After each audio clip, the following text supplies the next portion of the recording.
നിങ്ങളെല്ലാവരും അങ്ങനെ തന്നെ നശിച്ചു പോകും.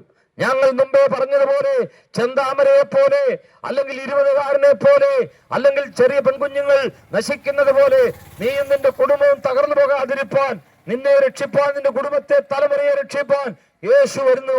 ആകയാൽ നിങ്ങളുടെ പാപങ്ങൾ, അശുദ്ധികൾ, മ്ലേച്ഛതകൾ, വ്യഭിചാരങ്ങൾ, ലഹരിക്കടിമയായ സ്വഭാവങ്ങൾ മാഞ്ഞു കിട്ടേണ്ടതിന്, മാറ്റിക്കിട്ടേണ്ടതിന് മാനസാന്തരപ്പെട്ട് അനുദപിച്ച് കരഞ്ഞ് ജീവനുള്ള ദൈവത്തിലേക്ക് തിരിഞ്ഞാൽ യേശു നിന്നെ പാപത്തിൽ നിന്ന് നിന്നെ രക്ഷിക്കാൻ ഇവിടെ വന്നിരിക്കുന്നു. എന്റെ മക്കളെ, നിങ്ങൾ പാപം ചെയ്യാതിരിപ്പാൻ ഞാൻ നിങ്ങളോട് പറഞ്ഞിരിക്കുന്നു.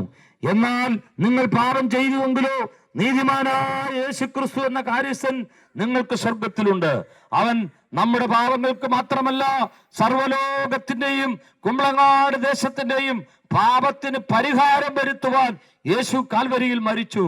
എല്ലാവരും പാപം ചെയ്ത് ദൈവതേജസ്സില്ലാത്തവരായി ക്രിസ്തുവിൽ നിന്ന് അന്യപ്പെട്ട് ദൈവത്തിൽ നിന്ന് അന്യപ്പെട്ടു പോയെങ്കിൽ കാൽവരിയിൽ ചൊരിഞ്ഞ വിശുദ്ധ രക്തം, ആ പുണ്യാഹ രക്തം മൂലം നിനക്ക് വേണ്ടി കർത്താവ് പ്രാശ്ചിത്തം ചെയ്തു പ്രിയരെ, പകരം മരിച്ചു പ്രിയരെ.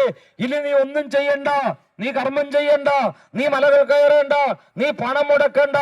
നീ പാപിയായ ഒരു മനുഷ്യനാണെന്ന് യേശുവിനോട് സമ്മതിച്ചാൽ യേശുവിന്റെ കാൽവരി രക്തത്താൽ അതിക്രമങ്ങളുടെ മോചനമെന്ന പാപമോചനം നിനക്ക് വേണ്ടി ഒരുക്കി തരുവാൻ, നാശകരമായ പാപക്കുഴിയിൽ നിന്നും, കുഴഞ്ഞ ശാപത്തിൽ നിന്നും, ചേറ്റിൽ നിന്നും, അന്ധകാര നിബിഡമായ പിശാചിന്റെ പിടിയിൽ നിന്നും നിന്റെ കാലുകളെ പറിച്ചെടുത്ത് ഒരിക്കലും താഴാത്ത ക്രിസ്തു എന്ന പാറയിൽ നിർത്തി നിന്റെ വായിൽ പാട്ടും പ്രാർത്ഥനയും തന്ന് അനുഗ്രഹമുള്ള അർത്ഥവത്തായ ഒരു ജീവിതത്തിന്റെ ഉടമയാക്കി നിന്നെ മാറ്റുവാൻ യേശു നിന്നെ വിളിക്കുന്നു. പ്രിയരെ, ഞങ്ങൾ ഒരിക്കൽ കുഴഞ്ഞവരായിരുന്നു, ചിഹ്നവരായിരുന്നു, തകർന്നവരായിരുന്നു.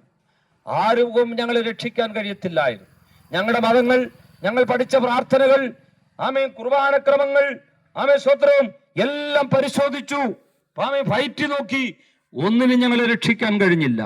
അതെ, പാപത്തിൽ നിന്ന് രക്ഷിക്കാൻ പാട്ടിന് കഴിയില്ല, പാപത്തിൽ നിന്ന് രക്ഷിക്കാൻ പുണ്യപ്രവർത്തിക്ക് കഴിയില്ല, പാപത്തിൽ നിന്ന് രക്ഷിക്കാൻ ശ്ലോകം ചൊല്ലിയാൽ കഴിയില്ല, പാപത്തിന് പരിഹാരം വരുത്തുവാൻ മലകൾ കയറിയാൽ കഴിയില്ല.